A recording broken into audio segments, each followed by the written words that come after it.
Hi, welcome to ILNIS Ignite Foundation Daily Newspaper Analysis. അപ്പോൾ ഇന്ന് ജനുവരി 30 ജനുവരി 30 news articles ആണ് നമ്മൾ കവർ ചെയ്യുന്നത്.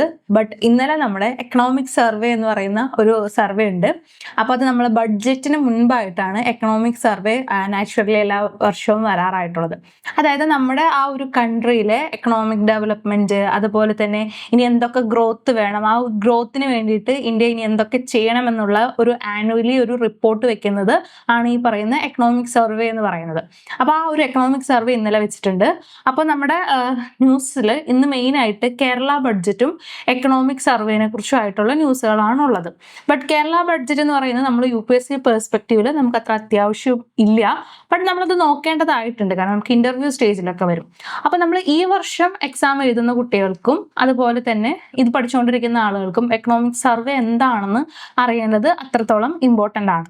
അപ്പോൾ ഇന്നത്തെ സെഷനിൽ നമ്മൾ നോക്കുന്നത് ഫുള്ളി എക്കണോമിക് സർവേനെ കുറിച്ചാണ്.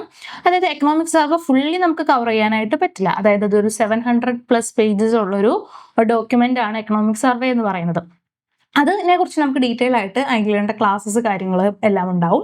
പക്ഷേ ഇപ്പോൾ നമുക്കെന്ന് പറഞ്ഞു കഴിഞ്ഞാൽ ഇന്നത്തെ ഹിന്ദു ന്യൂസ് പേപ്പറിൽ വന്നിട്ടുള്ള എക്കണോമിക് സർവേനെ റിലേറ്റ് ചെയ്തിട്ടുള്ള ന്യൂസ് ബേസ്ഡ് ആയിട്ട് നമ്മൾ ആ 30 മിനിറ്റ്സിൽ എന്തൊക്കെയാണ് എക്കണോമിക് സർവേയിൽ പറഞ്ഞിട്ടുള്ളത് എന്നുള്ള കാര്യങ്ങളാണ് നമ്മൾ ഇന്ന് ഡിസ്കസ് ചെയ്യുന്നത്. അപ്പോൾ നമുക്ക് തുടങ്ങാം. അപ്പോൾ നമ്മുടെ എക്കണോമിക് സർവേ എന്ന് പറയുന്നത് 2005-26 ഗവൺമെന്റ് ഓഫ് ഇന്ത്യ, അതായത് യൂണിയൻ ബഡ്ജറ്റിന് മുമ്പായിട്ട് റിലീസ് ചെയ്തിട്ടുള്ള ഒരു ഡോക്യുമെന്റ് ആണ്. അതായത് ഇത് റിവ്യൂ ചെയ്യുന്നത് how the economy doing and what lies ahead എന്നുള്ള കാര്യമാണ് ഈ ഒരു ഡോക്യുമെന്റിൽ നമ്മൾ നോക്കുന്നത്. അപ്പോൾ നമ്മൾ ഈ ഓവറോൾ ഈ ഒരു എക്കണോമിക് സർവേ 2025-26 പറയുന്ന മെസ്സേജ് എന്ന് പറയുന്നത് ഇന്ത്യ എന്താണ് സ്ട്രോങ് ആണ്, ബട്ട് വേൾഡ് ഈസ് റിസ്കി എന്നുള്ള രീതിയിലാണ് നമുക്ക് ആ ഒരു ബഡ്ജറ്റ് വരുന്നത്. അപ്പോൾ ഇതിനകത്ത് കൊടുത്തിരിക്കുന്നത് നമ്മുടെ ഫിനാൻസ് മിനിസ്റ്ററും അതുപോലെ തന്നെ ചീഫ് എക്കണോമിക് അഡ്വൈസറാണ്. അദ്ദേഹമാണ് ഈ റിപ്പോർട്ട് നമുക്ക് ഈ റിപ്പോർട്ട് എഴുതിയിരിക്കുന്നത് അദ്ദേഹമാണ്. അദ്ദേഹത്തിന് താഴെ കുറെ അഡ്വൈസും കാര്യങ്ങളും എല്ലാവരും ഉണ്ട്. But mainly chief economic adviser ആണ് അതിൻ്റെ പബ്ലിഷർ എന്ന് പറയുന്നത്. അപ്പോൾ നമുക്ക് തുടങ്ങാം. അപ്പോൾ ഫസ്റ്റ് പേജിൽ കൊടുത്തിട്ടുള്ള economic survey predict bright India darker the world text countries growth at 7% എന്ന് പറയുന്നതാണ് നമ്മൾ ഫസ്റ്റ് നോക്കുന്നത്. അതായത് ഇന്ത്യയുടെ എക്കണോമി നമ്മൾ ഗ്രോത്ത് എന്താണ്, നമ്മൾ ഗ്രോത്ത് അറൗണ്ട് 7% നമ്മൾ 2025 ആകുമ്പോഴത്തേക്കും എക്സ്പെക്ട് ചെയ്യുന്നു. അതായത് 2025-26 നെക്സ്റ്റ് ഇയറിൽ നമ്മുടെ ഗ്രോത്ത് എന്ന് പറയുന്നത് 7% നമ്മൾ എക്സ്പെക്ട് ചെയ്യുന്നു എന്നാണ് പറയുന്നത്. കാരണം അത് ഇന്ത്യ എന്ന് പറയുന്നത് ഫാസ്റ്റസ്റ്റ് ആയിട്ട് ഗ്രോ ചെയ്യുന്ന ഒരു എക്കണോമിയാണ്. മേജർ എക്കണോമീസിൽ ഫാസ്റ്റ് ആയിട്ട് ഗ്രോ ചെയ്യുന്ന ഒരു കൺട്രിയാണ് ഇന്ത്യയുടെ എന്ന് പറയുന്നത്. ആൻഡ് അതിനായിട്ടുള്ള റീസൺസ് പറയുന്നുണ്ട്. അപ്പം നമ്മൾ 2025-26 നമ്മൾ ഉദ്ദേശിച്ചിരുന്നത് 6.5 എസ്റ്റിമേറ്റ് ആണ് എന്നുണ്ടെങ്കിൽ നമ്മൾ 2026-27 ആകുമ്പോഴത്തേക്കും ആ ഒരു 6.80 എന്നുള്ളത് ഒരു 7.2%ഓളം ഗ്രോത്ത് നമ്മൾ കൈവരിക്കും എന്നാണ് നമ്മൾ വിചാരിക്കുന്നത്.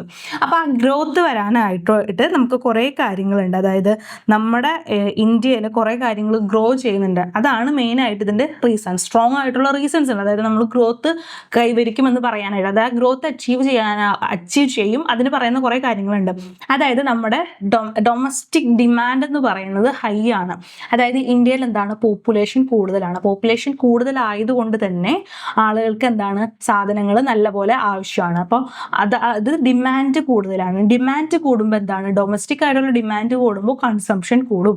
അതുകൊണ്ട് തന്നെ എന്താണ് നമ്മുടെ ഡൊമസ്റ്റിക് ഡിമാൻഡ് സ്ട്രോങ് ആയതുകൊണ്ട് തന്നെ നമുക്ക് നല്ല രീതിയിലുള്ള ഒരു എക്കണോമി ആയിരിക്കും. ദെൻ അതുവഴി എന്താണ് നമുക്ക് എക്കണോമിക് ഗ്രോത്ത് ഉണ്ടാവും. ദെൻ നമ്മുടെ ഇൻഫ്രാസ്ട്രക്ചർ സ്പെൻഡിങ് എന്ന് പറയുന്നത് എന്താണ് കൂടുതലാണ്. കാരണം ഇന്ത്യയിൽ ഇപ്പോൾ വളരെ വലിയ രീതിയിലായിട്ടുള്ള കൺസ്ട്രക്ഷൻ ആക്ടിവിറ്റി കാര്യങ്ങളൊക്കെ നടക്കുന്നുണ്ട്. അപ്പോൾ അതുകൊണ്ട് തന്നെ എന്താണ് നമ്മുടെ കൺസ്ട്രക്ഷൻ കൂടുതലാണ്. അപ്പോൾ ഇൻഫ്രാസ്ട്രക്ചറിന് വേണ്ടിയിട്ട് നമ്മൾ സ്പെൻഡ് ചെയ്യുന്ന മണി, ആ ഒരു ഫണ്ടിങ് അത് കൂടുതലാണ്. അപ്പോൾ അതും നമ്മുടെ ഗ്രോത്തിലോട്ട് നമ്മളെ നയിക്കുന്നതാണ്. ആൻഡ് മാനുഫാക്ചറിങ്ങിന് നല്ല പുഷ് ഉള്ളൊരു ടൈമാണ്, അതും നമ്മുടെ ഗ്രോത്തിന് കാരണമാകുന്നുണ്ട്. ആൻഡ് നമ്മുടെ ബാങ്കിങ് സിസ്റ്റം എന്ന് പറയുന്നത് ഓൾമോസ്റ്റ് സ്റ്റേബിൾ ആണ്. അതുകൊണ്ട് ഇത്രയും കാര്യങ്ങളൊക്കെ കൊണ്ട് തന്നെയാണ് ഇന്ത്യ എന്താണ് ഒരു ഗ്രോത്ത് ആണ്, ഇന്ത്യൻ എക്കണോമി ഒരു ഗ്രോയിങ് സ്റ്റേജിലാണ്.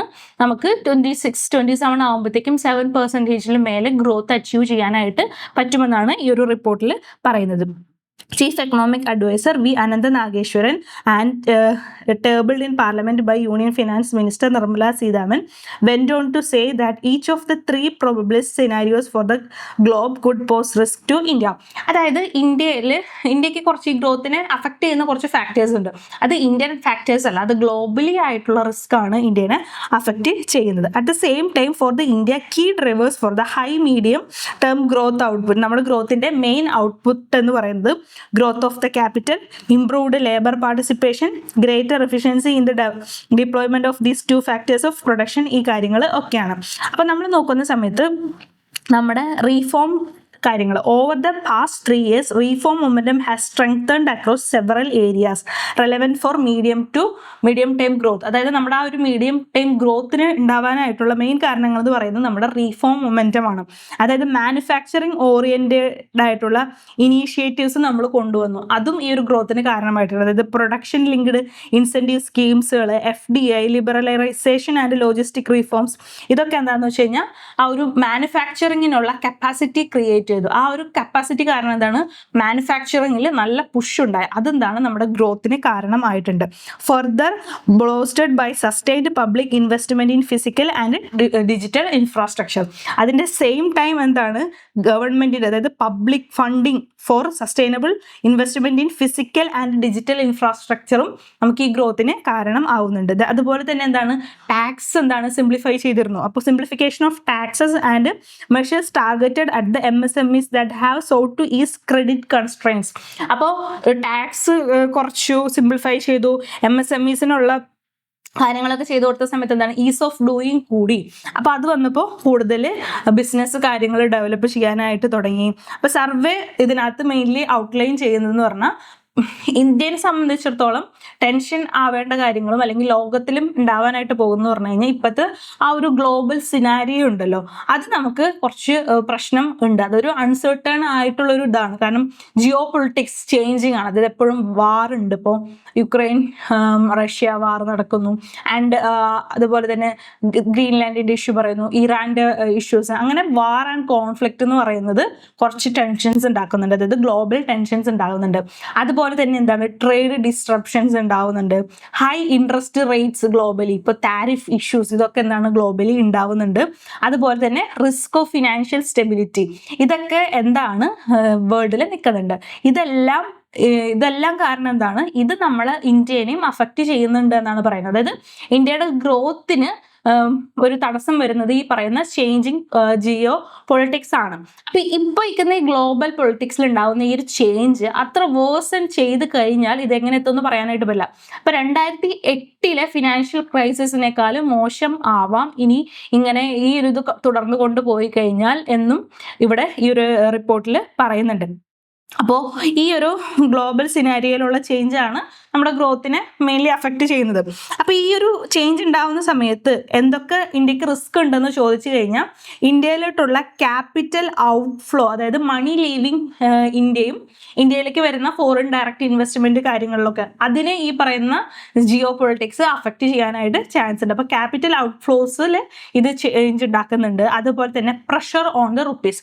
അപ്പോൾ ഇങ്ങനെ ഗ്ലോബൽ സിനാരിയോ ഉണ്ടാവുന്ന സമയത്ത്, അതുപോലെ തന്നെ ക്യാപിറ്റൽ ഔട്ട്ഫ്ലോ, FDI കുറയും ഇതൊക്കെ ചെയ്യുന്ന സമയത്ത് എന്താണ്, ഇത് ഇന്ത്യൻ മണിയിൽ പ്രഷർ കൊടുക്കുന്നുണ്ട്. അതാണ് നമ്മൾ റുപ്പി ഡിപ്രിസിയേഷൻ കാര്യങ്ങളും, അതായത് ഡോളർ കൂടുന്ന സമയത്ത് എന്താണ് റുപ്പി ഡിപ്രിസിയേഷൻ നടക്കുന്നുണ്ട്. അപ്പോൾ ആ ഒരു കാര്യം നമുക്ക് ഇന്ത്യനെ സംബന്ധിച്ചിടത്തോളം റിസ്ക് ആണ്. And its impact on trade and ഇൻവെസ്റ്റ്മെന്റിലും ഇമ്പാക്ട് ഉണ്ടാവുന്നുണ്ട്. But India is better placed than many countries to handle these risk. അപ്പം നമ്മൾ ഓവറോൾ നോക്കുന്ന സമയത്ത് ബാക്കി കുറേ കൺട്രീസിനെ വെച്ച് നോക്കുന്ന സമയത്ത് ഇന്ത്യയുടെ സ്റ്റേറ്റ് എന്ന് പറയുന്നത് ബെറ്റർ ആയിട്ടുള്ളൊരു പ്ലേസ് ദാൻ അതർ കൺട്രീസ് ആണെന്ന് നമുക്ക് പറയാനായിട്ട് പറ്റുമെന്ന് പറയുന്നത്. അപ്പം ഈ ഒരു ഫ്രണ്ട് പേജിൽ പറഞ്ഞിരിക്കുന്നത് economic survey project strong Indian growth story at 7% even as a global uncertainties poses external risk എന്നാണ് നമ്മളോട് പറയുന്നത്. ദെൻ നെക്സ്റ്റ് എക്കണോമിക് സർവേയിൽ പറയുന്നത് survey raises concerns over unconditional cash transfers. അതായത് നമ്മുടെ ഗവൺമെന്റിന്റെ ക്യാഷ് ട്രാൻസ്ഫർ സ്കീമുകൾ ഉണ്ടല്ലോ, ഫ്രീ ബീസ് എന്ന് പറയും. അതായത് ഓരോ എലക്ഷൻ്റെ ടൈം ആകുമ്പോൾ പല സ്റ്റേറ്റുകൾ, അതുപോലെ തന്നെ ഏജൻസീസ്, സെൻട്രൽ ഗവൺമെൻറ് ആയാലും എല്ലാവരും കുറേ കാര്യങ്ങൾ പറയും.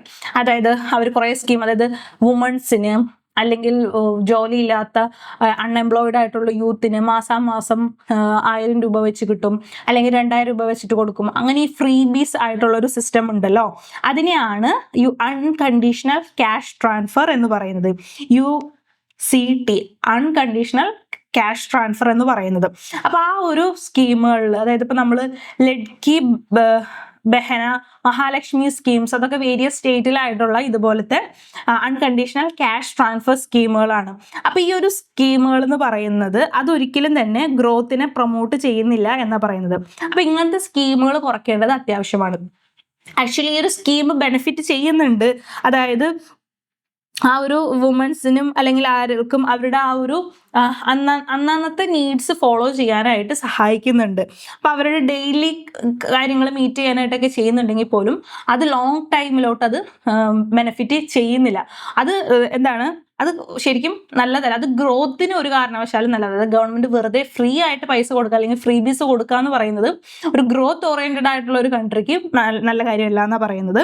ആൻഡ് ദ സെയിം ടൈം ഇത് നോക്കുന്ന സമയത്ത് 2023 ഉണ്ടായിരുന്ന അല്ലെങ്കിൽ ഫ്രീ ബീസ് കൊടുത്തിരുന്നതിനേക്കാളും 5 ഫോൾഡ് കൂടിയിരിക്കുകയാണ് ഈ പറയുന്ന UCT എന്ന് പറയുന്നത്. അതായത് അൺകണ്ടീഷണൽ ക്യാഷ് ട്രാൻസ്ഫർ എന്ന് പറയുന്നത് 2023 5 ഫോൾഡ് ആണ് കൂടിയിരിക്കുന്നത്, with around half of them estimated to be in revenue deficit. അപ്പോൾ ഇതെല്ലാം എന്താണ്, റവന്യൂ ഡെഫിസിറ്റിലോട്ടാണ് നമ്മൾ ലീഡ് ചെയ്യുന്നത്. അപ്പം അതുകൊണ്ട് തന്നെ നമ്മൾ ഈ സ്കീമുകളെ പലപ്പോഴും പലരും, അതായത് വുമൻസ് ആയാലും അൺഎംപ്ലോയ്ഡ് ആയിട്ടുള്ള യൂത്തും കാണുന്നത് some views it as a return of their unpaid contribution to the GDP ആയിട്ടും ഒക്കെയാണ് കാണുന്നത്. അപ്പം അതുകൊണ്ട് തന്നെ എന്താണെന്ന് വെച്ച് കഴിഞ്ഞാൽ ഈ ഒരു സർവേ പറയുന്നത് ഇങ്ങനെ കണ്ടീഷണൽ ആയിട്ട് ആളുകൾക്ക് ഇങ്ങനെ പൈസ വെറുതെ കൊടുത്തുകൊണ്ടിരിക്കരുത്, വെറുതെ ഫ്രീ ബീസ് കൊടുക്കരുത്, UBTs ഒന്നും കൊടുക്കരുത്. അത് നമ്മുടെ എക്കണോമിക് ഗ്രോത്തിനെ നമുക്ക് ബെനിഫിറ്റ് ചെയ്യുന്നില്ല. പകരം നമ്മൾ ഇൻവെസ്റ്റ്മെന്റുകൾ ചെയ്യണം, അതായത് സ്കില്ല് പോലുള്ള കാര്യങ്ങൾ. അതായത് നമുക്ക് ഒരു പൈസ കൊടുക്കുന്നത് അവർക്ക് ബെനിഫിറ്റ് ആവും, ഭാവിയിലോട്ട് അവർക്ക് നല്ലൊരു സ്കീം അല്ലെങ്കിൽ എംപ്ലോയബിലിറ്റി ഉണ്ടാക്കുന്ന തരത്തിലുള്ള കാര്യങ്ങളായിരിക്കണം. അല്ലാതെ വെറുതെ ഫണ്ട് കൊടുക്കുന്നത് നമ്മുടെ എക്കണോമിക് ഗ്രോത്തിന് നല്ലതല്ല എന്നാണ് പറയുന്നത്. ദെൻ രണ്ടാമത്തേന്ന് പറയുന്നത് survey call for relaxing FRBM for centre but say state finance worsen എന്നാണ് പറയുന്നത്. അതായത് FRBM എന്ന് പറയുന്ന ഒരു ആക്ട് ഉണ്ട് നമുക്ക്, fiscal responsibility and budget management act. അതാണ് FRBM ആക്ട് എന്ന് പറയുന്നത്.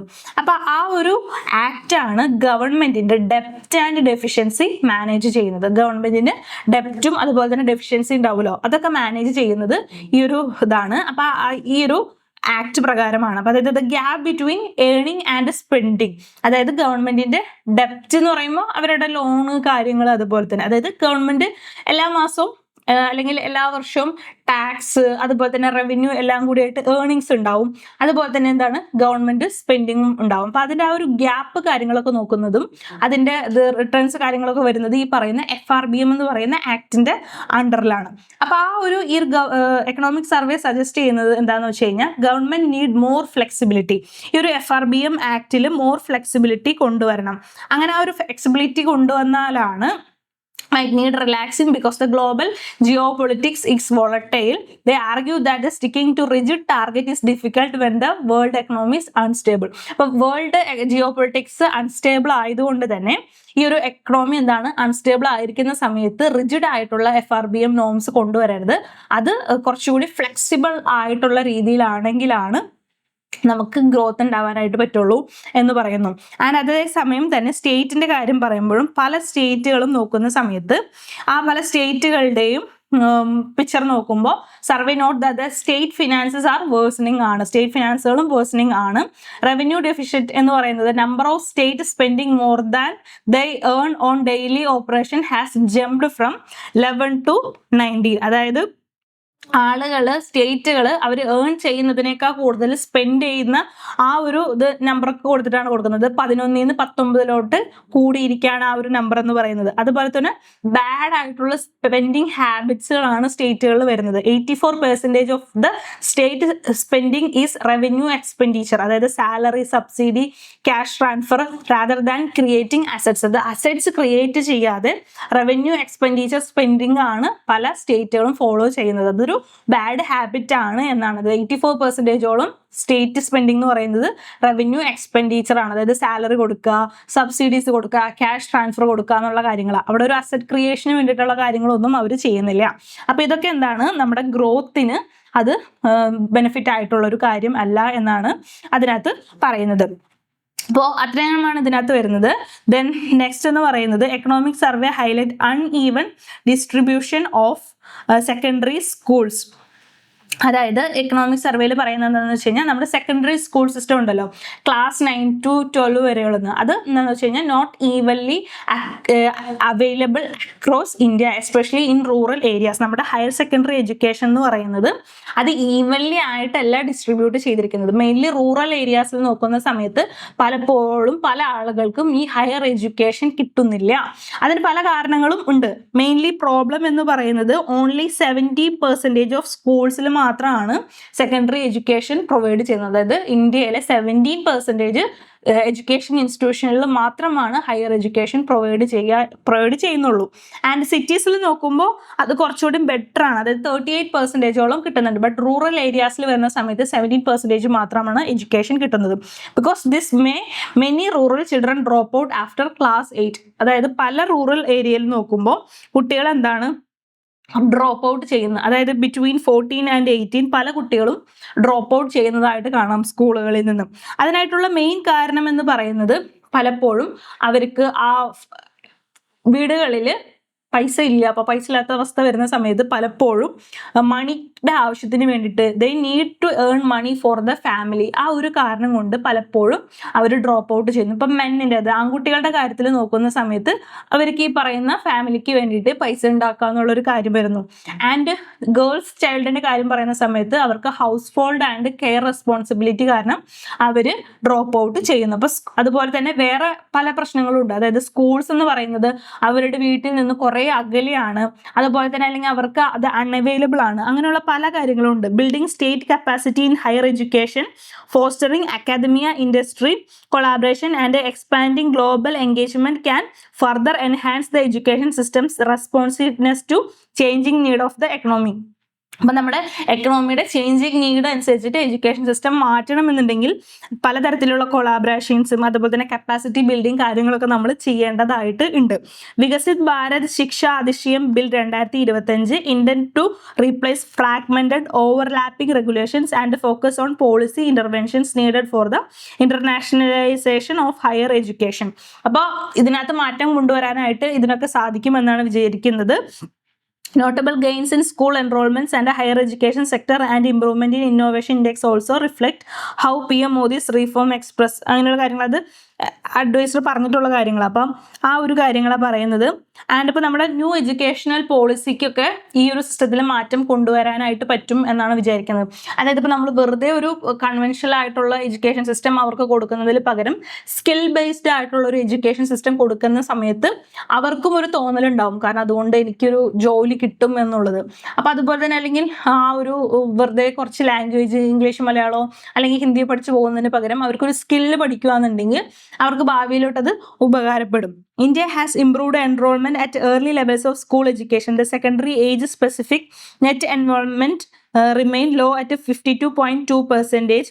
To fully convert this vast human resource base into high-quality human capital, India needs to raise its expected years of schooling.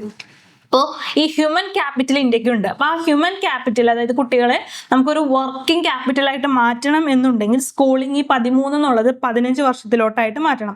അപ്പോൾ new education policy പറയുന്നത് എങ്ങനെയാണ്, 5+3+3+4 എന്നുള്ള രീതിയിലേക്ക് schooling ആക്കണം. അതായത് ഫ്രം ഏജ് 3 to 18.2 എന്നുള്ള ആ ഒരു ഇതിലാക്കി ആക്കണം. അപ്പം അങ്ങനെ അതായത് പീരിയോഡിക് ലേബർ സർവേ 2023-24 പറയുന്നത് survey noted the nearly 2 crore adolescents aged between 14 and 18 were out of the school എന്നുള്ളതാണ്. Single largest reason for the adolescent loop, അത് നേരത്തെ പറഞ്ഞത്, അതായത് ഏണിംഗ് കാര്യങ്ങളൊക്കെയാണ് പറയുന്നത്.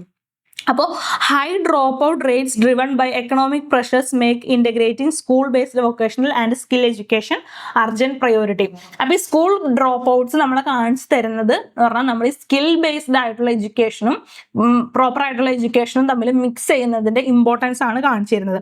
അപ്പോൾ പീരിയോഡിക് ലേബർ സർവേ 2023-24 പറയുന്നത് 0.97% of adolescent agreed between 14 and 18 had received institutional skilling with 91.94% having received none. പലപ്പോഴും വർക്ക് ചെയ്യുന്ന ആളുകളിൽ 91.94% ആളുകൾക്കും പ്രോപ്പർ ആയിട്ടുള്ള സ്കില്ലിംഗ് ലഭിച്ചിട്ടില്ല. അവർ സ്കൂളിംഗ് ഒന്നും ചെയ്തിട്ടല്ല അവർ ആ സ്കില്ല് അല്ലെങ്കിൽ ആ ഒരു വർക്ക് കാര്യങ്ങൾ ചെയ്യുന്നത് എന്നുള്ളതാണ്. അപ്പം നമ്മുടെ എഡ്യൂക്കേഷൻ സിസ്റ്റത്തിൽ ആ ഒരു ചേഞ്ച് കൊണ്ടുവരേണ്ടത് അത്യാവശ്യമാണ് എന്ന് പറയുന്നുണ്ട്. ആൻഡ് നെക്സ്റ്റ് എന്ന് പറയുന്നത് നമ്മുടെ അഗ്രികൾച്ചറൽ ഗ്രോത്ത് എന്ന് പറയുന്നത് സ്ലോ ഡൗൺ ചെയ്തിട്ടുണ്ട് എന്നാണ് പറഞ്ഞിരിക്കുന്നത്. അതായത് മുമ്പ് പ്രീവിയസ് ഇയേഴ്സിൽ 4 ഇയേഴ്സ് മുമ്പൊക്കെ 4.4% ആണെന്നുണ്ടെങ്കിൽ ഇപ്പോഴത്തെ 25-26 നമ്മുടെ അഗ്രികൾച്ചറൽ ഗ്രോത്ത് എന്ന് പറയുന്നത് കുറഞ്ഞിരിക്കുകയാണ്. അതായത് 3.5% വന്നിരിക്കുകയാണ് അഗ്രികൾച്ചറൽ ഗ്രോത്ത്. സ്റ്റിൽ സ്റ്റേബിൾ ആണ്, but growing slower than before ആണ് എന്ന് പറയുന്നുണ്ട്. അപ്പോൾ ഇത് നമ്മൾ എന്താണ് മറികടക്കേണ്ടതായിട്ട് ആവശ്യമാണ്. അഗ്രികൾച്ചറൽ ഗ്രോത്ത് ഉണ്ടാവേണ്ടത് ആവശ്യമാണ്. അല്ലെങ്കിൽ നമ്മൾ ബാക്കി കൺട്രീസിന് ഇതിന് വേണ്ടിയിട്ട് നമ്മൾ ഡിപ്പെൻഡ് ചെയ്യേണ്ടതായിട്ട് വരും എന്നും പറയുന്നു. ആൻഡ് നെക്സ്റ്റ് എന്ന് പറയുന്നത് survey calls four tackling rising digital addiction mental health problems എന്നുള്ളതാണ്. അതായത് നമ്മുടെ സർവേയിൽ പറയുന്നത് മൊബൈൽ ആൻഡ് സ്ക്രീൻ അഡിക്ഷൻ ഉണ്ടല്ലോ, അത് കൂടുന്നു. മെയിൻലി കുട്ടികളിലും അഡോളസെന്റ് ആയിട്ടുള്ള ആളുകളിലും ഈ പറയുന്ന മൊബൈൽ അഡിക്ഷൻ കൂടുന്നു എന്നാണ് പറയുന്നത്. ഇത് കാരണം പലതരത്തിലുള്ള അസുഖങ്ങളും മെന്റൽ പ്രോബ്ലംസും ഉണ്ടാകുന്നുണ്ട്. അപ്പൊ ഈ ഒരു ഇതിന് മെയിൻ കാരണം പറയുന്നത് എന്താണെന്ന് വെച്ച് കഴിഞ്ഞാൽ നമ്മുടെ കൊറോണ ഒക്കെ വന്നല്ലോ. അപ്പൊ കൊറോണ വന്ന സമയത്ത് ആളുകൾക്ക് ജോബില്ലാതിരുന്നപ്പോഴും പലപ്പോഴും കൂടുതൽ ഫോൺ ഉപയോഗിക്കാൻ തുടങ്ങി. ആൻഡ് എഡ്യൂക്കേഷൻ സിസ്റ്റം അല്ലെങ്കിൽ വർക്കിംഗ് സിസ്റ്റം ഒക്കെ പറയുന്നത് ഓൺലൈനാക്കി മാറ്റിയല്ലോ. അപ്പം ആ ഒരു ടൈമിൽ ആളുകൾ കുറച്ചുകൂടി പറയുന്ന സ്ക്രീൻ അഡിക്റ്റഡ് ആയിട്ട് മാറി. അപ്പം സ്ക്രീൻ അഡിക്റ്റഡ് ആയി മാറിയ സമയത്ത് ഈ മൊബൈൽ, ലാപ്ടോപ്പ് കാര്യങ്ങളൊക്കെ ഉപയോഗിക്കുക എന്ന് പറയുന്നത് അത് അവരുടെ ഒരു റൊട്ടീനായിട്ട് മാറി. അപ്പം അതുകൊണ്ട് തന്നെ എന്താണ്, ഇപ്പോൾ കുട്ടികളിലായാലും മുതിർന്നവരിലായാലും മൊബൈൽ അതുപോലെ തന്നെ സ്ക്രീൻ അഡിക്ഷൻ വളരെ ഫാസ്റ്റായിട്ട് കൂടിക്കൊണ്ടിരിക്കുകയാണ്. അപ്പം അത് പലതരത്തിലുള്ള മെൻ്റൽ പ്രോബ്ലംസിലേക്ക് ചേഞ്ച് ചെയ്യുന്നത്. അത് കുട്ടികളിൽ, ടീനേജേഴ്സിന്, യങ് അഡൾട്ട്സിനൊക്കെ ഇത് പ്രശ്നം ഉണ്ടാക്കുന്നുണ്ട്. പ്രശ്നം എന്തൊക്കെയാണെന്ന് നോക്കിക്കഴിഞ്ഞാൽ അതായത് സ്ട്രെസ്, സ്ലീപ്പ് ഇഷ്യൂസ്, ആൻസൈറ്റി, അതുപോലെ തന്നെ reduced attention and productivity and at the same time lifestyle ഡിസീസൊക്കെ ഇത് കോസ് ചെയ്യുന്നുണ്ട്. അപ്പോൾ സർവേ സജസ്റ്റ് ചെയ്യുന്നത് എന്താണെന്ന് വെച്ച് കഴിഞ്ഞാൽ ഇതിനകത്ത് മാറ്റം കൊണ്ടുവരണം. അപ്പോൾ നമ്മുടെ ഗവൺമെന്റിന്റെ ടെലിമാനസ് പ്രോഗ്രാം ഉണ്ടല്ലോ, അതൊക്കെ beyond crisis counselling to actively address digital addiction മാറ്റാനായിട്ടുള്ള കാര്യങ്ങൾ നമ്മൾ ചെയ്യണം. അതാണ് ഡിജിറ്റൽ അഡിക്ഷന് വേണ്ടിയിട്ടുള്ള കാര്യങ്ങൾ അഡ്രസ്സ് ചെയ്യുന്ന രീതിയിലുള്ളത്. Tech, cyber safety and screen disciplines സ്കൂളിൽ തന്നെ കുട്ടികളെ പഠിപ്പിക്കണം. അതുപോലെ തന്നെ ലെസ് ഓൺലൈൻ കണ്ടന്റുകൾ എന്ന് പറയുന്നത് ഹാംഫുൾ ആവരുത്. അതുകൊണ്ട് ആ ഒരു രീതിയിൽ എന്താണ് ഓൺലൈൻ കണ്ടന്റുകളെ ലിമിറ്റ് ചെയ്യേണ്ടതായിട്ടുണ്ട്. അതുപോലെ തന്നെ പാരൻസ് ആൻഡ് ടീച്ചേഴ്സിനെ ട്രെയിൻ ചെയ്യിക്കണം. അതായത് കുട്ടികൾക്ക് എങ്ങനെ ഫോൺ ഉപയോഗിക്കാൻ കൊടുക്കണം അല്ലെങ്കിൽ കൊടുക്കാൻ പാടില്ല എന്നുള്ള കാര്യങ്ങൾ പ്രോപ്പറായിട്ട് പാരൻസിനെയും ടീച്ചേഴ്സിനെയും ട്രെയിൻ കൊടുക്കണം. ആൻഡ് മെന്റൽ ഹെൽത്ത് സർവീസ്, ഇപ്പോൾ ടെലിമാനസ് പോലുള്ള സർവീസുകൾ കുറച്ചുകൂടി എക്സ്പാൻഡ് ചെയ്യണം. And treat digital addiction as A public health issue. Digital ഈ ഒരു ഹെൽത്ത് ഇതിനുണ്ടല്ലോ, ആ ഒരു ഇതിനൊരു പബ്ലിക് ഹെൽത്ത് ഇഷ്യൂ ആയിട്ട് നമ്മൾ കരുതി അതിന് വേണ്ടിയിട്ടുള്ള മാറ്റം കൊണ്ടുവരാനായിട്ട് ശ്രമിക്കണം എന്ന് പറയുന്നതും. ആൻഡ് മറ്റേണൽ മോർട്ടാലിറ്റി റേറ്റിന്റെ കാര്യം പറയുന്നത് എന്താണെന്ന് വെച്ച് കഴിഞ്ഞാൽ since 1990 India has reduced its maternal mortality rate by 86%, far exceeding the global average of 48%. നമ്മുടെ മറ്റേണൽ മോർട്ടാലിറ്റി റേറ്റ് ഒക്കെ എന്താണ് കുറഞ്ഞിട്ടുണ്ട് എന്നുള്ള കാര്യങ്ങളും പറയുന്നുണ്ട്. അതുപോലെ തന്നെ ഇൻഫന്റ് മോർട്ടാലിറ്റി റേറ്റ് എന്ന് പറയുന്നതും കുറഞ്ഞിട്ടുണ്ട്. അതായത് drop of more than 37% over the past decade, declining from 14 years death per 1000 lives birth in 2023 to 25 in 23. അപ്പോൾ നമ്മുടെ ഇൻഫന്റ് മോർട്ടാലിറ്റി റേറ്റും മറ്റേണിറ്റി മോർട്ടാലിറ്റി റേറ്റും കുറയ്ക്കാനായിട്ട് നമുക്ക് സാധിച്ചിട്ടുണ്ട് എന്ന് പറയുന്നു. ആൻഡ് നമ്മുടെ അർബൻ പ്രോബ്ലംസിന്റെ കാര്യം നോക്കുന്ന സമയത്ത് ഇന്ത്യൻ സിറ്റീസ് എന്താണ് വളരെ ഫാസ്റ്റ് ആയിട്ടാണ് ഗ്രോ ചെയ്തുകൊണ്ടിരിക്കുന്നത്. ബട്ട് പ്ലാനിങ് ആൻഡ് ഗവേണൻസ് എന്ന് പറയുന്നത് പലപ്പോഴും വീക്ക് ആയിട്ടാണ് കാണുന്നത് എന്നാണ് നമ്മുടെ പ്രീ ബഡ്ജറ്റ് ഡോക്യുമെന്റിൽ പറയുന്നത്. അപ്പോൾ പ്രോബ്ലംസ് ഇൻ സിറ്റീസ് നോക്കുന്നത് മെയിൻലി എന്തൊക്കെ പ്രോബ്ലംസ് ആണ് ഒരു അർബൻ സിറ്റി ഫേസ് ചെയ്യുന്നത് ചോദിച്ചു കഴിഞ്ഞാൽ പൂർ ആയിട്ടുള്ള പബ്ലിക് ട്രാൻസ്പോർട്ട് സിസ്റ്റമാണ് പല സിറ്റീസിലും ഉള്ളത്. ആൻഡ് ട്രാഫിക് കൺജഷൻ ഉണ്ടാവുന്നുണ്ട്. ആൻഡ് ദ സെയിം ടൈം ഹൗസിംഗിന്റെ ഷോർട്ടേജ് ഉണ്ട്, stress on water waste and sanitation. അപ്പൊ ഈ ഒരു ആളുകൾ കൂടുതൽ ഒരു സ്ഥലത്ത് തിങ്ങി പാർക്കേണ്ട അവസ്ഥ വരുന്നു. ആളുകൾ കൂടുമ്പോൾ എന്താണ് അവിടെ വേസ്റ്റ് ജനറേഷൻ കൂടും. അപ്പൊ വേസ്റ്റിന്റെ പ്രോപ്പർ മാനേജ് ഇല്ല എന്നുണ്ടെങ്കിൽ ആ വേസ്റ്റുകൾ പലപ്പോഴും അടുത്തുള്ള വാട്ടർ സോഴ്സസിലോട്ടോ അല്ലെങ്കിൽ ഒഴിഞ്ഞു കിടക്കുന്ന സ്ഥലങ്ങളിലോ റോഡ് സൈഡിലേക്കൊക്കെ ഡംപ് ചെയ്യും. അപ്പൊ അത് വാട്ടറിലും സ്ട്രെസ് ഉണ്ടാക്കുന്നുണ്ട്. വേസ്റ്റ് ആൻഡ് സാനിറ്റേഷൻ സ്ട്രെസ് ഒക്കെ ഈ പോപ്പുലേഷന്റെ എമൗണ്ട് കൂട്ടുന്നത് പ്രശ്നങ്ങൾ ഉണ്ടാക്കുന്നുണ്ട്. And over dependence on private vehicles. ഇപ്പൊ പലപ്പോഴും ആളുകൾക്ക് എംപ്ലോയ്മെന്റ് ചെയ്ത് പൈസ ഉണ്ട് കാര്യങ്ങളൊക്കെ ഉണ്ടാകുമ്പോൾ സ്വന്തം ഇൻഡിവിജ്വൽ വെഹിക്കിൾസ് ആണ് അവർ കൂടുതൽ ഉപയോഗിക്കുന്നത്. അപ്പോൾ പബ്ലിക് ട്രാൻസ്പോർട്ടുകൾ ഉപയോഗിക്കുന്നില്ല. അതെന്താണ്, നമുക്ക് ഫ്യൂവൽ കൂടുതൽ ഉപയോഗിക്കുന്നു, കാർബൺ എമിഷൻ കൂട്ടുന്നു, അങ്ങനത്തെ കാര്യങ്ങളൊക്കെ ഇത് ഉണ്ടാക്കുന്നുണ്ട്. അപ്പൊ സർവേയിൽ മെസ്സേജ് പറയുന്നത് എന്താണെന്ന് വെച്ച് കഴിഞ്ഞാൽ Indian urban growth is an unfinished promise ആണ്. അപ്പൊ സിറ്റീസിൽ കൂടുതൽ എന്താണ് മോർ ബെറ്റർ ആയിട്ടുള്ള പ്ലാനിങ്സ് നമ്മൾ കൊണ്ടുവരേണ്ടത്. പ്ലാനഡ് ആയിട്ടുള്ള സിറ്റീസ് ഉണ്ടാവണം. ആൻഡ് ബെറ്റർ ആയിട്ടുള്ള ലോക്കൽ ഗവർണൻസും കൊണ്ടുവരണം. ലോക്കൽ ഗവൺമെന്റുകൾ ഉണ്ടാവണം. Focus on liveability not just expansion. അതുപോലെ സിറ്റി എക്സ്പാൻഷനിൽ മാത്രമല്ല നോക്കേണ്ടത്, അതായത് ആ സിറ്റീസിലെ ആളുകൾക്ക് താമസിക്കാൻ പറ്റുന്നുണ്ടോ, ലൈവബിലിറ്റി ഉണ്ടോ എന്ന് കൂടി എൻഷുർ ചെയ്യണം എന്നും റിപ്പോർട്ടിൽ പറയുന്നുണ്ട്. ദെൻ നെക്സ്റ്റ് നമ്മൾ നോക്കുന്നത് എക്സ്പോർട്ട് എന്നുള്ളതാണ്. ഇന്ത്യയുടെ എക്സ്പോർട്ട് മൊമെന്റത്തെ കുറിച്ച് പറയുന്ന സമയത്ത്, അതായത് എക്കണോമിക് സർവേ പറയുന്നത് India can keep export growing. അപ്പൊ ഇന്ത്യൻ എക്സ്പോർട്ട് ഗ്രോ ചെയ്യുന്നുണ്ട്, അപ്പൊ അത് കീപ്പ് ചെയ്യാൻ പറ്റും. ബട്ട് നമ്മൾ സെല്ല് ചെയ്യുന്നത് കുറച്ചുകൂടി കുറെ ക്വാണ്ടിറ്റി കൊടുക്കുക എന്നുള്ളതല്ല, നമ്മുടെ സെല്ലിങ്ങിന്റെ ക്വാളിറ്റി കൂട്ടണം എന്ന് പറയുന്നുണ്ട്. അതായത് in order to sustain export momentum, ഈ ഒരു മൊമെന്റം സസ്റ്റെയിൻ ചെയ്യണമെന്നുണ്ടെങ്കിൽ focus should be on diversification towards high value more sophisticated product and new destinations. അപ്പൊ നമ്മുടെ പുതിയ സ്ഥലങ്ങളെയും പുതിയ ക്വാളിറ്റി ആയിട്ടുള്ള നല്ല നല്ല ഹൈ, ഇപ്പൊ നമ്മൾ കൊടുക്കുന്ന അഗ്രികൾച്ചർ കാര്യങ്ങളല്ലാതെ നമുക്ക് ഹൈ എമൗണ്ട് കിട്ടുന്ന രീതിയിലുള്ള എക്സ്പോർട്ട് കാര്യങ്ങൾ നമ്മൾ ചെയ്യണമെന്ന് പറയുന്നുണ്ട്. ആൻഡ് ടാർഗറ്റഡ് ഇൻഡസ്ട്രിയൽ പോളിസീസ്, അതെങ്ങനെ നമുക്ക് അച്ചീവ് ചെയ്യാം? ടാർഗറ്റഡ് ആയിട്ടുള്ള industrial policy, technological improvements, export driven ecosystem, ഇതൊക്കെ വഴി എന്താണ് നമുക്ക് ഇത് അച്ചീവ് ചെയ്യാമെന്നും പറയുന്നുണ്ട്. അപ്പോൾ current global trade scenario is of a fragmented and cautious world where protectionist instincts were taking precedence over outreach for import. Supply chains are being recalibrated in response to geopolitical shift, and terms of engagement are shifting more towards bilateralism. അപ്പൊ നമ്മുടെ focus എന്ന് പറയുന്നത് high value sophisticated ആയിട്ടുള്ള products ആയിരിക്കണം. Export മാർക്കറ്റുകൾ നമ്മൾ diversify ചെയ്യണം. അതുപോലെ തന്നെ നമ്മുടെ റിസർച്ച് ടെക്നോളജി സപ്പോർട്ട് ചെയ്യണം. അതായത് support technology, research and development, skill മാനുഫാക്ചറിങ്ങിനൊക്കെ നമ്മൾ സപ്പോർട്ട് ചെയ്യണം. അതായത് എക്സ്പോർട്ട് ക്വാളിറ്റി നമ്മൾ കൂട്ടണം, ജസ്റ്റ് ക്വാണ്ടിറ്റി മാത്രമല്ല കൂട്ടേണ്ടത് എന്നാണ് ഈ ഒരു ഇതിനകത്ത് പറയുന്നത്. ദെൻ നെക്സ്റ്റ് ഇത് പറയുന്നതെന്ന് വെച്ച് കഴിഞ്ഞാൽ manufacturing need A new approach. നമ്മുടെ മാനുഫാക്ചറിങ്ങിൽ എന്താണ് പുതിയ അപ്രോച്ചുകൾ നമ്മൾ കൊണ്ടുവരണം. അപ്പം നമ്മുടെ മാനുഫാക്ചറിങ് പുഷ് കാരണം ആണ് നമ്മുടെ ഗ്രോത്തിന് മെയിൻ ആയിട്ടുള്ളൊരു ഫാക്ടർ എന്ന് പറയുന്നത് മാനുഫാക്ചറിങ് ആണ്.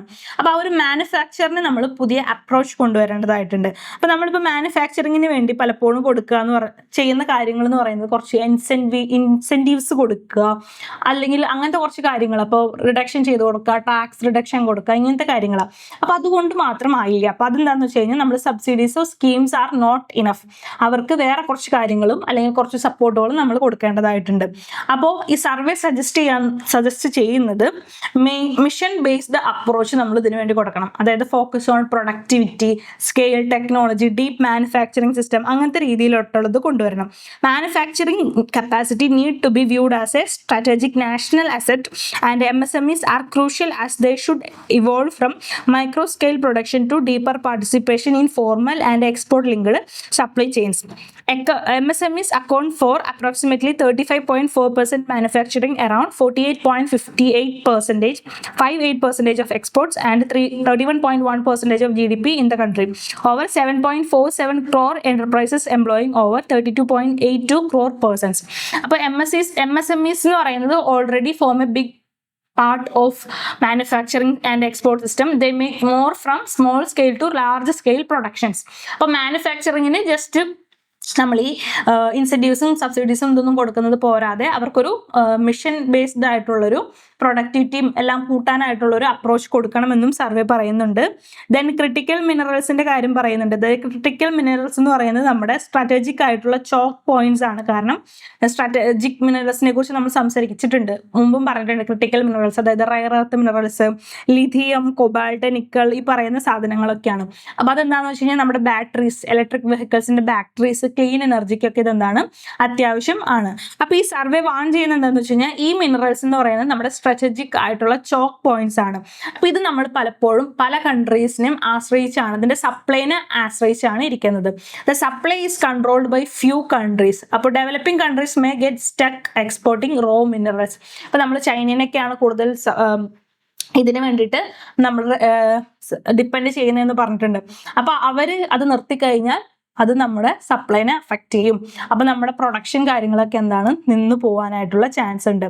അപ്പോൾ എന്താണെന്ന് വെച്ച് കഴിഞ്ഞാൽ നമ്മുടെ ഡിപ്പെൻഡൻസി കുറയ്ക്കുക. ഡിപ്പെൻഡൻസി കുറയ്ക്കുന്ന സമയത്ത് എന്താണ് നമുക്ക് ഈ ഹൈ കോസ്റ്റ് ഉണ്ടാവാതെ ലോ കോസ്റ്റിൽ കാര്യങ്ങൾ ചെയ്യാനായിട്ട് പറ്റും. അപ്പം നമുക്കുള്ള മെയിൻ റിസ്ക് ക്രിട്ടിക്കൽ മിനറൽസിലുള്ള റിസ്ക് എന്ന് പറയുന്നത് ഡിപ്പെൻഡൻസിയാണ്. അതർ കൺട്രീസിനെ ഡിപ്പെൻഡൻസി ചെയ്യുന്നു. അപ്പോൾ അതർ കൺട്രീസിനെ ഡിപ്പെൻഡ് ചെയ്യുമ്പോൾ നമ്മൾ ഹൈ ആയിട്ടുള്ള പ്രൈസ് കൊടുക്കേണ്ടതായിട്ട് വരുന്നുണ്ട്. അതുപോലെ തന്നെ സപ്ലൈ ഷോക്സ് ഒക്കെ നമ്മൾ ഫേസ് ചെയ്യേണ്ടി വരുന്നിട്ടുണ്ട്. അപ്പോൾ ഇന്ത്യക്ക് കൂടുതൽ സ്ട്രോങ് ആയിട്ട് ഗ്രോ ചെയ്യണമെന്നുണ്ടെങ്കിൽ ഇന്ത്യ ഇപ്പം ഈ എക്സ്പോർട്ട് കാര്യങ്ങൾ ഹൈ വാല്യൂ ഗുഡ്സിലോട്ട് മാറ്റണം. അതുപോലെ തന്നെ മാനുഫാക്ചറിങ്ങിനെ സ്ട്രെങ്തൻ ചെയ്യിക്കണം. അതുപോലെ തന്നെ ക്രിട്ടിക്കൽ മിനറൽസിനെ ഒരു സെക്യൂർ ആയിട്ടുള്ള ക്രിട്ടിക്കൽ മിനറലിന് വേണ്ടിയിട്ടുള്ള ഒരു എനർജി ട്രാൻസ്മിഷൻ സിസ്റ്റം ഡെവലപ്പ് ചെയ്യാനായിട്ട് ഒരു സെക്യൂർ ആയിട്ടുള്ള ഒരു സിസ്റ്റം നമ്മൾ ഡെവലപ്പ് ചെയ്തെടുക്കണമെന്ന് സർവേയിൽ പറയുന്നുണ്ട്. ആൻഡ് നെക്സ്റ്റ് പറയുന്നത് നമ്മുടെ കാർബൺ എമിഷൻസ് കാര്യങ്ങളെ കുറിച്ചാണ്. അതായത് ക്ലൈമറ്റ് ചേഞ്ചും കാർബൺ കട്ട്സ് കുറിച്ചൊക്കെ പറയുന്നുണ്ട്. അതായത് നമുക്ക് കട്ടിങ് കാർബൺ എമിഷൻസ് എന്ന് പറയുന്നത് എന്താണ് ഇമ്പോർട്ടൻ്റ് ആണ്. പക്ഷേ ഡെവലപ്പിംഗ് ആയിട്ടുള്ള ഒരു കൺട്രി ലൈക്ക് ഇന്ത്യ ആവുന്ന സമയത്ത് അവരുടെ പ്രയോറിറ്റി എന്ന് പറയുന്നത് ഈ പറയുന്ന എമിഷൻസ് കട്ട് ചെയ്യുന്നതിൽ ഉപരി അവരുടെ ഡെവലപ്മെന്റിൽ കുറിച്ച് ഫോക്കസ് ചെയ്യണം എന്നതിനകത്ത് പറയുന്നു. കാരണം ഇന്ത്യക്ക് ഫസ്റ്റ് ഫോക്കസ് ചെയ്യേണ്ടത് ഇന്ത്യയുടെ എക്കണോമിക് ഗ്രോത്ത്, പോവർട്ടി റിഡക്ഷൻ, അതുപോലെ തന്നെ ജോബ്സ് ആൻഡ് ഫുഡ് സെക്യൂരിറ്റി കാര്യങ്ങളൊക്കെയാണ്. അപ്പോൾ ആ ഒരു സമയത്ത് adapting is an important as mitigation എന്ന് പറയുന്നു.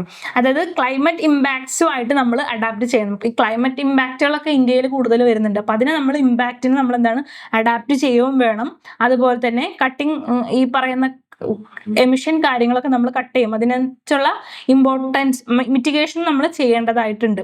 ബട്ട് നമ്മളിത് രണ്ടും കൊണ്ടുപോകണം. പക്ഷെ കാർബൺ എമിഷൻസിന് വേണ്ടി മാത്രമായിട്ട് സ്പെൻഡ് ചെയ്തുകൊണ്ട് ഇരിക്കരുത് എന്ന് പറയുന്നു. അതായത് grow first cut emission is a balanced വേയിലായിരിക്കണം. നമ്മൾ ഫസ്റ്റ് ഗ്രോ ചെയ്യാനായിട്ടുള്ള കാര്യങ്ങൾ ചെയ്യുക, എമിഷൻസ് കട്ട് ചെയ്യണം, ബട്ട് അതൊരു ബാലൻസ്ഡ് വേയിലായിരിക്കണം. അതായത് നമ്മുടെ ഡെവലപ്മെന്റിനെ സ്ലോ ഡൗൺ ചെയ്യുന്ന രീതിയിലുള്ള കാർബൺ എമിഷൻസ് കട്ടിങ് ചെയ്യരുത് എന്നാണ് പറയുന്നത്.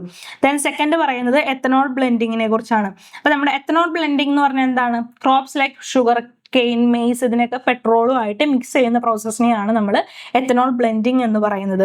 അപ്പോൾ ഈ ഒരു സർവേയിൽ പറയുന്നത് എന്താണെന്ന് വെച്ച് കഴിഞ്ഞാൽ നമ്മൾ എത്തനോൾ ബ്ലെൻഡിങ് ചെയ്യുന്ന സമയത്ത് ഇത് നമ്മുടെ ഫുഡ് സെക്യൂരിറ്റീനെ അഫക്റ്റ് ചെയ്യുന്നുണ്ട്. അതായത് റിഡ്യൂസ്ഡ് ഫുഡ് അവൈലബിലിറ്റിക്ക് കാരണമായിട്ടുണ്ട്. അതുപോലെ തന്നെ ഫുഡ് പ്രൈസസ് കൂടുന്നതിന് കാരണമായിട്ടുണ്ട്. കാരണം ഫുഡ് ക്രോപ്സ് ആണല്ലോ ഇവിടെ ഉപയോഗിക്കുന്നത്. അതിന് നമ്മൾ ഇതെന്താണ് ഫുഡ് സെക്യൂരിറ്റീനെ അഫക്റ്റ് ചെയ്തിട്ടുണ്ട്. അപ്പോൾ പക്ഷെ നമ്മൾ കണക്കുകൾ വെച്ച് നോക്കുന്ന സമയത്ത് നമ്മുടെ എനർജി നമുക്ക് ഇതിൽ നിന്ന് കുറെ അച്ചീവ് ചെയ്യാനായിട്ട് പറ്റിയിട്ടുണ്ട്. ബട്ട് റിപ്പോർട്ട് പറയുന്നത് എന്താണെന്ന് വെച്ച് കഴിഞ്ഞാൽ energy goals should not hurt food security. നമ്മുടെ എനർജി ഗോൾസ് എന്ന് പറയുന്നത് നമ്മുടെ ഫുഡ് സെക്യൂരിറ്റിനെ അഫക്റ്റ് ചെയ്യരുത് എന്നാണ് ഇതിനകത്ത് പറയുന്നത്. ദെൻ നെക്സ്റ്റ് പറഞ്ഞതെന്ന് വെച്ച് കഴിഞ്ഞാൽ AI അതുപോലെയുള്ള കാര്യങ്ങളെ കുറിച്ച് പറയുന്ന സമയത്ത് ഇന്ത്യൻ ഗുഡ് ന്യൂസ് എന്താണെന്ന് പറഞ്ഞാൽ ഇന്ത്യൻ AI ഇപ്പോൾ എന്താണ് നേറ്റീവ് ലാംഗ്വേജസിൽ AI ഡെവലപ്പ് ചെയ്യുന്നുണ്ട്. അതൊരു ഗുഡ് ന്യൂസ് ആണ്. അതുപോലെ തന്നെ സംസാരിക്കുന്ന വോയിസ് ലാംഗ്വേജ് മോഡൽ AIs ഉപയോഗിക്കുന്നത് വളരെ നല്ലതാണ് എന്ന് പറയുന്നു. അതായത് voice based AI in Indian ലാംഗ്വേജിൽ വരുന്നത് വളരെ ബെനിഫിറ്റ് ആണ്. കാരണം പല സ്ഥലങ്ങളിലും റൂറൽ ഏരിയാസിലുള്ള ആളുകൾ എന്ന് പറയുന്നത് ലെസ് എഡ്യൂക്കേറ്റഡ് ആയിട്ടുള്ള ആളുകളാണ്. അവരുടെ അടുത്ത് പോയിട്ട് ഇംഗ്ലീഷ് ലാംഗ്വേജിലൊക്കെ സംസാരിച്ച് അവർക്കൊന്നും മനസ്സിലാവില്ല. അപ്പോൾ ഈ റൂറൽ ആയിട്ടുള്ള ആളുകളെ നമ്മൾ ഈ വോയിസ് വെച്ചിട്ടുള്ള ലോക്കൽ വോയിസ് അല്ലെങ്കിൽ മലയാളം വെച്ചിട്ട് തമിഴ് വെച്ചിട്ടുള്ള ഇങ്ങനെ ലോക്കൽ ആയിട്ടുള്ള നേറ്റീവ് ലാംഗ്വേജ് AI അതും വോയിസിൽ ഉപയോഗിക്കുന്നത് അൺഎഡ്യൂക്കേറ്റഡ് ആയിട്ടുള്ള ആളുകൾക്ക് കുറച്ചുകൂടി ഹെൽപ്പ് ഉണ്ടാക്കുന്നു എന്ന് പറയുന്നു. അതുപോലെ തന്നെ improve access to government service. ഇപ്പോൾ ഗവൺമെന്റ് സർവീസസിലൊക്കെ ഈ ഒരു AIക്ക് ആളുകളെ എന്താണ് സഹായിക്കാനായിട്ട് പറ്റും. അപ്പോൾ ഗവൺമെന്റ് സർവീസസുകൾ ഇംപ്രൂവ് ചെയ്യാനായിട്ട് നമുക്ക് സാധിക്കുന്നു. ആൻഡ് എന്താണ് അപ്പോൾ അതുവഴി നമുക്ക് എന്താണ് ഡിജിറ്റൽ ഇൻക്ലൂഷൻ നമുക്ക് വർക്ക്ഔട്ട് ചെയ്യാനായിട്ടും പറ്റുന്നുണ്ട്. അപ്പോൾ tech should speak people's language not just English എന്നും ഇതിനകത്ത് പറയുന്നുണ്ട്. ആൻഡ് പിന്നെ നമ്മൾ നോക്കുന്നത് ഓയിലിൻ്റെ കാര്യത്തിൽ ഓയിൽ റിസോഴ്സ് എന്ന് പറയുന്ന സമയത്ത് നമ്മുടെ ഓയിൽ ഇമ്പോർട്ട് വളരെ ചേഞ്ച് ചെയ്തുകൊണ്ടിരിക്കുകയാണ്. ഇപ്പോൾ നോട്ടബിൾ ഇൻക്രീസ് ഇൻ നമ്മൾ മുമ്പ് ഓയിൽ ഇമ്പോർട്ട് ചെയ്ത കൺട്രീസിൽ നിന്നല്ല ഇപ്പോൾ ഇമ്പോർട്ട് ചെയ്യുന്നത്. അപ്പോൾ നോക്കുന്ന സമയത്ത് എന്താണെന്ന് വെച്ച് കഴിഞ്ഞാൽ പല ഇമ്പോർട്ടുകളും ചേഞ്ച് ചെയ്യുന്നതായിട്ട് നമുക്ക് കാണാം. അണ്ടിൽ നവംബർ 2020 ഫിനാൻഷ്യൽ ഇയർ 2026 വരെ നോക്കുമ്പോൾ ക്രൂഡ് ഓയിൽ ഇമ്പോർട്ട് എന്ന് പറയുന്നത് ലിബിയ, ഈജിപ്റ്റ്, ബ്രസീൽ, US അതുപോലെ തന്നെ ബ്രൂണയിലായിരുന്നു. ആ സമയം അത് സെക്കൻഡ് ഇയർ വരുന്ന സമയത്ത് ഇപ്പൊ നോക്കുമ്പോൾ ഈ ഒരു കൺട്രീസ്, അതായത് Russia, Saudi Arabia, Iraq, Venezuela എന്നുള്ള ഓയിൽ ഇമ്പോർട്ടിൽ നല്ല രീതിയിലുള്ള ഡിപ്പ് വന്നിട്ടുണ്ട്. ആ സമയം import from US, Egypt, UAE, Nigeria, Libya എന്ന് പറയുന്നതൊക്കെ എന്താണ് കൂടിയിട്ടുണ്ട്. അപ്പോൾ India is buying oil from more countries, reduced dependence on few suppliers.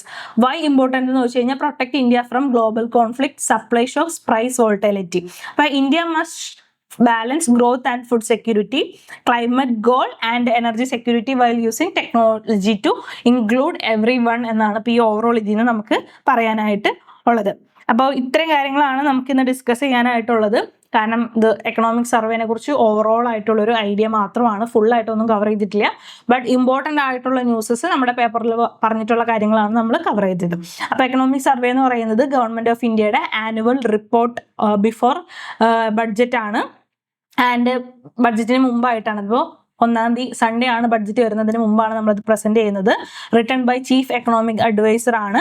It explains how the economy performed, what risk India faces, what policy direction India should take എന്നുള്ള കാര്യങ്ങളാണ്. അപ്പോൾ നമ്മൾ നോക്കിയത് നമ്മുടെ എക്കണോമിക് സർവേയുടെ ഇമ്പോർട്ടൻ്റ് ആയിട്ടുള്ള കാര്യങ്ങളാണ് നമ്മൾ ഇന്ന് ഡിസ്കസ് ചെയ്തത്. അപ്പോൾ ഇത്തരം കാര്യങ്ങളാണ് നമുക്ക് ഇന്ന് കവർ ചെയ്യാനായിട്ടുള്ളത്. ആൻഡ് ആക്ച്വലി ഇന്ന് January 30 ആണ്. January 30ക്ക് ഒരു ഇമ്പോർട്ടൻസ് കൂടി ഉണ്ട്. ആ ഒരു ഡേയുടെ ഇമ്പോർട്ടൻസ് എന്താണെന്ന് നിങ്ങളൊന്ന് കമൻറ്റ് ചെയ്യാനായിട്ട് ശ്രമിക്കണേ. അപ്പോൾ ഇത്രയും കാര്യങ്ങളാണ് നമുക്ക് ഇന്ന് പറയാനായിട്ടുള്ളത്. ബാക്കി ന്യൂസുമായിട്ട് നമുക്ക് അടുത്ത ദിവസം കാണാം. അതുവരേക്കും ബൈ.